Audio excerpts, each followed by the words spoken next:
Bienvenido al canal de Eder Hernández. Hablaremos sobre el libro de la vida de Santa Teresa de Jesús. Hoy nos vamos a sumergir en el capítulo 3 de El libro de la vida. Este capítulo es como un punto de inflexión en la vida de Jesús, ¿no crees? Totalmente. Es donde vemos esas primeras chispas de cambio y cómo la gente que la rodeaba la fue influenciando. Para ti que nos escuchas y te interesa cómo cambiamos y que nos influye, este capítulo es oro puro. Vamos a ir desmenuzando las lecciones principales y a ver cómo resuenan con nosotros hoy en día, ¿te parece? Me parece perfecto. Venga, pues vamos a ello. Teresa empieza hablando de lo mucho que disfrutaba la buena y santa conversación de una monja en el monasterio. Destaca cómo le impactaba escucharla hablar bien de Dios, algo que siempre le había gustado, ¿verdad? Sí, Teresa siempre fue muy sensible a este tipo de conversaciones. Ya desde pequeña buscaba ese tipo de conexión con lo divino. Y la razón que daba esta monja para ser monja, basada en ese versículo del Evangelio de muchos son llamados, pero pocos los escogidos. Y la idea de una gran recompensa por dejarlo todo por Dios. Parece que caló hondo en Teresa. Imagínate escuchar eso cuando estás buscando tu lugar en el mundo. Te hace replantearte muchas cosas. Totalmente, es como una semilla que empieza a germinar en su mente. Luego aparece otra figura clave en este capítulo.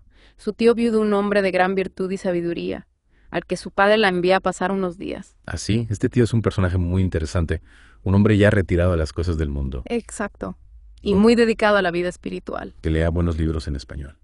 Hablaba con frecuencia de Dios y de lo vano que es este mundo. Y fíjate, él le pedía a Teresa que le leyera, aunque a ella al principio esos libros no le gustaban mucho. Hacía como que sí para contentarlo. Aquí vemos esa tendencia de Teresa a querer agradar a los demás, incluso a costa de sus propios gustos. Sí, es como una virtud que a veces se convertía en un pequeño defecto, ¿no? Exacto, porque lo hacía sin mucha discreción, dice ella. Y ahí es donde nos hace pensar hasta qué punto es bueno intentar contentar siempre a los demás. Claro. ¿Cuándo es sano y cuándo nos perjudica? Es una pregunta que todos nos deberíamos hacer. Totalmente. Bueno, sigamos con la historia. La combinación de las palabras de Dios que leía y escuchaba con su tío y la buena compañía que éste le brindaba tuvieron un impacto muy profundo en Teresa. Es como si todas esas piezas empezaran a encajar en su mente. Las conversaciones con la monja, las lecturas con el tío, la propia reflexión. Exacto. Y empieza a redescubrir una verdad que ya había intuido de niña, que las cosas de este mundo son pasajeras y que después de la muerte puede haber algo mucho peor. Esa idea del infierno que tanto la atormentaba vuelve a su mente con fuerza. Claro. Aunque aún no se siente totalmente llamada a ser monja, reconoce que es el camino más seguro para su alma. Es interesante cómo esa idea de seguridad se vuelve tan importante para ella, en medio de todas esas dudas y miedos. Y aquí viene lo fuerte, se desata una lucha interna. Una batalla, dice ella, que dura 3 meses. 3 meses, eso sí que es una crisis existencial. Imagínate la intensidad de ese proceso, debatiéndose consigo misma sobre qué camino tomar. Y en esta batalla interna, ¿cuáles eran sus principales argumentos? Pues básicamente pensaba que las dificultades de ser monja no podían ser peores que las del purgatorio.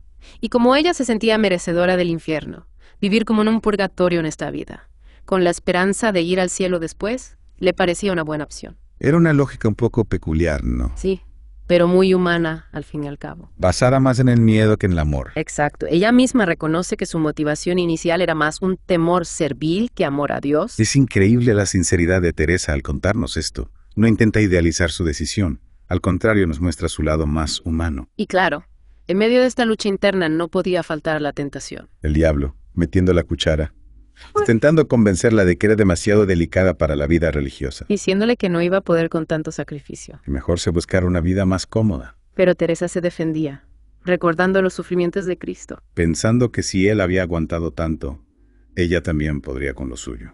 Aunque es curioso. Dice que no recuerda si en ese momento pensó conscientemente en que Dios la ayudaría. Es como si estuviera luchando sola contra sus miedos y dudas, con la fe ahí presente, pero en un segundo plano. Y nos cuenta que en esos días sufrió muchas tentaciones. Muchas dudas. Es un proceso muy humano. Sí, lleno de altibajos. Y finalmente, después de 3 meses de esta batalla interior, llega la decisión. Decide obligarse a tomar los hábitos. Un paso enorme, un punto de no retorno. Quizás impulsada más por el miedo que por el amor en ese momento. Pero es el comienzo de su transformación. Es el inicio de su camino. Y con esta decisión termina el capítulo 3. Qué intenso, ¿verdad? La verdad es que sí. ¿Qué te llevas de este capítulo? Pues mira, yo creo que hay varias cosas importantes que destacar. Primero, la influencia del entorno.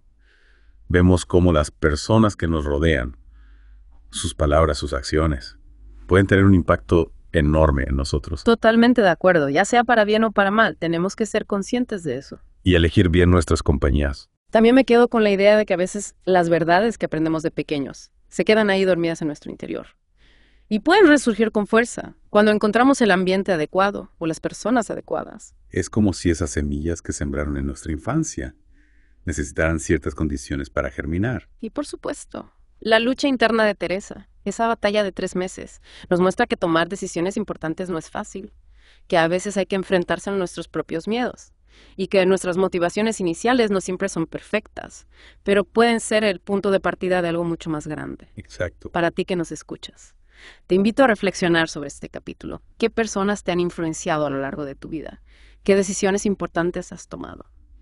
¿Y qué te motivaba a tomarlas? ¿Miedo, amor o una mezcla de ambos? Recuerda que incluso esos pequeños encuentros, esas conversaciones que parecen insignificantes, esos momentos de reflexión, pueden marcar un antes y un después en nuestro camino. Y con esta reflexión nos despedimos por hoy. Hasta la próxima. Nos vemos en el siguiente capítulo.